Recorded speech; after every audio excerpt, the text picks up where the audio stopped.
ser un presidente de mano firme contra la delincuencia, mano firme contra la corrupción.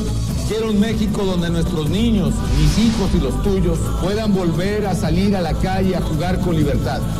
Un presidente comprometido con tu seguridad para que todos vivamos mejor. Me comprometo a corregir la estrategia de seguridad para reducir la violencia, destinando los recursos necesarios para devolverte a ti y a todos los mexicanos orden y, sobre todo, libertad. Estos son y fueron los protagonistas de la guerra contra el narcotráfico que hasta en nuestros días permanece. Esa convenientemente ineficaz lucha contra los narcotraficantes, donde hasta el momento se invierte cada vez más recursos multimillonarios que salen del erario, ese dinero de todos los mexicanos para algo que se empeñan en que no termine, obedeciendo los intereses de los vecinos, principalmente de Estados Unidos, porque a ellos más que a ningunos otros les interesa que esto no termine. Analizaremos las diferentes causas, los diferentes porqués no les conviene y no desean que termine esto que paraliza a México.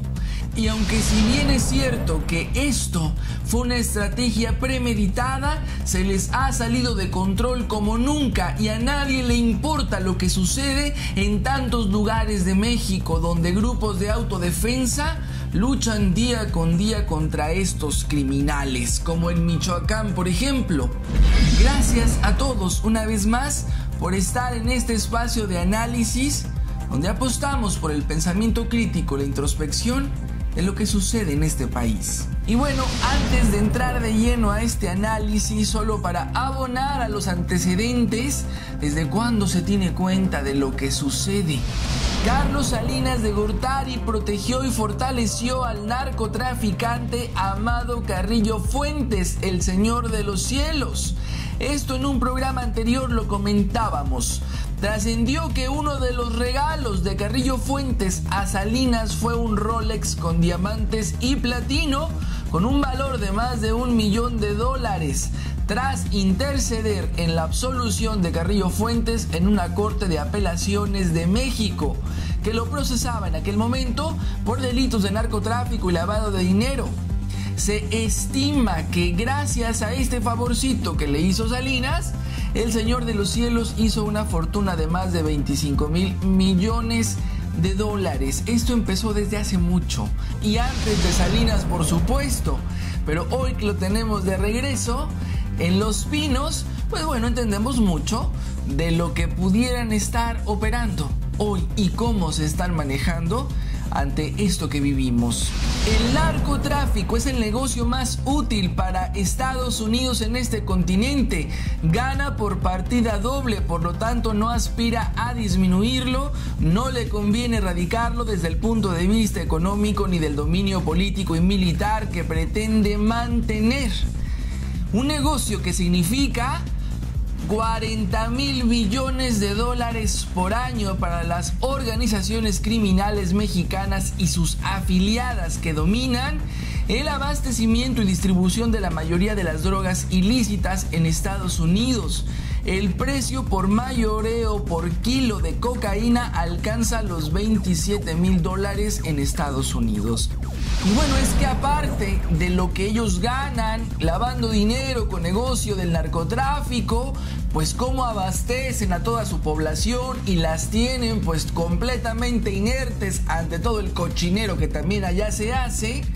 Es importante tener en cuenta qué es lo que han hecho para paralizar a México, sobre todo los medios masivos de comunicación.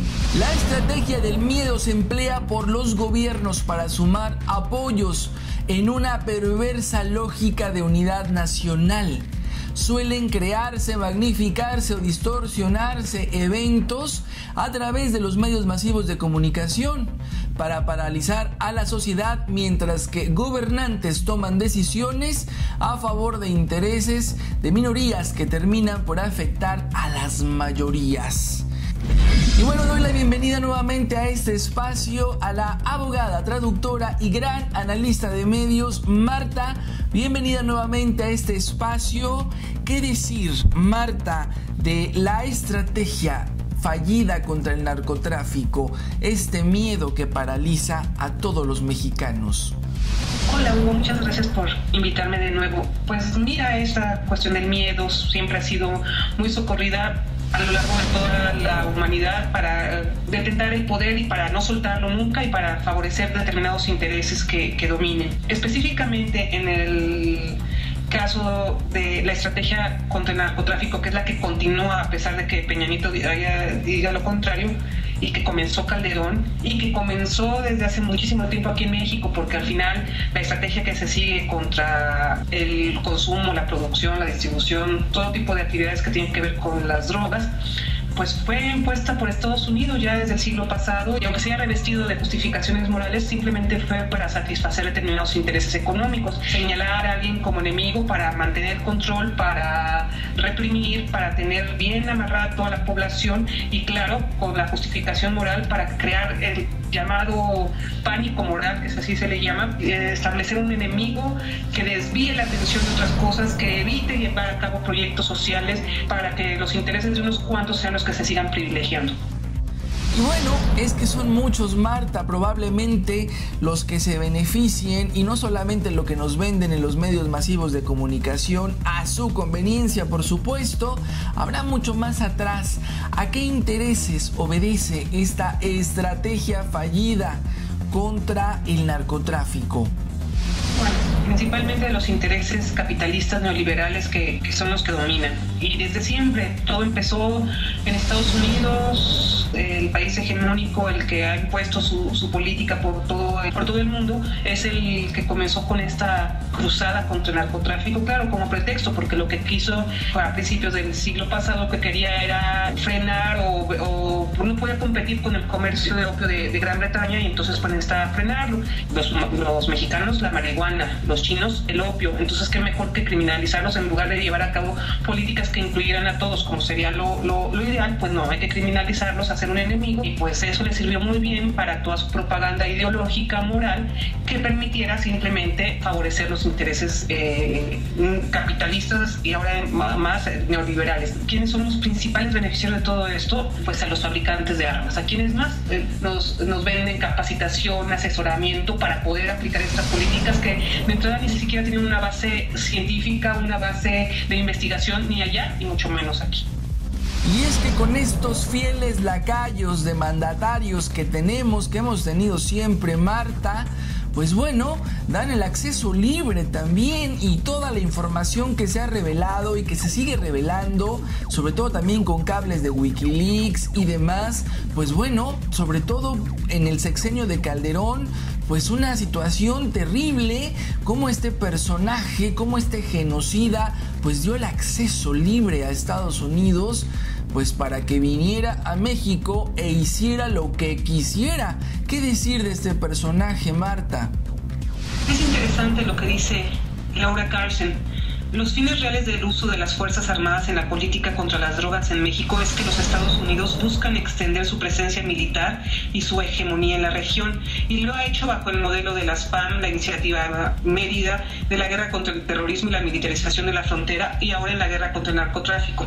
Felipe Calderón, un presidente débil y con poca credibilidad popular, decidió desde el primer día de su presidencia seguir la receta de los gobiernos tambaleantes de construir un enemigo externo para consolidar su posición, apoyado por el aparato militar y con el uso de la represión o la amenaza de represión. Eso también le interesa mucho a Estados Unidos, porque ha utilizado esta cuestión del narcotráfico para invadir países, para obtener recursos, y siempre con el pretexto o del terrorismo y del narcotráfico. Y qué mejor con un presidente tan cuestionado, ilegítimo, tan débil, y pues con Felipe Calderón esto se abrió todavía más. Les puso la alfombra roja para que entraran, y pues a él le sirvió muy bien esta estrategia porque le permitió tener fortaleza militar, llenando las calles con el ejército, porque él se sentía muy débil. Y recordemos, Marta, también que a principio de sexenio de este impuesto, de este títere que tenemos ahora en el poder, pues bueno, se hablaba mucho qué tipo de estrategia iba a seguir, si se iba a seguir favoreciendo al Chapo o a los Zetas o qué sé yo, Marta. ¿Por qué decidió entonces Peña Nieto pues seguir con la misma estrategia? Bueno, porque Peña Nieto, todo lo que dijo en campaña, pues vimos que todo ha sido total y absolutamente mentira, o cayó muchas cosas. Lo único que ha cambiado ahora en la estrategia es que se ha pedido a los diarios o no hacer mucho hincapié como se hacía durante el sexenio de Calderón. Pero eso es todo. Muchas estadísticas, incluso gubernamentales, se han visto que han aumentado. No solo el homicidio, no se sabe bien, pero no han disminuido, han sido manejadas, han sido maquilladas las cifras por Osorio Chong, por Peña Nieto, por el equipo. Y no solo eso, los delitos asociados, extorsión, secuestro, desapariciones han aumentado terriblemente, entonces no ha habido ninguna. Y no tienen por qué cambiarla, porque les sirve muy bien, siguen militarizando al país, siguen desviando la atención para que puedan apoderarse unos cuantos de los recursos de la mayoría del país, de México.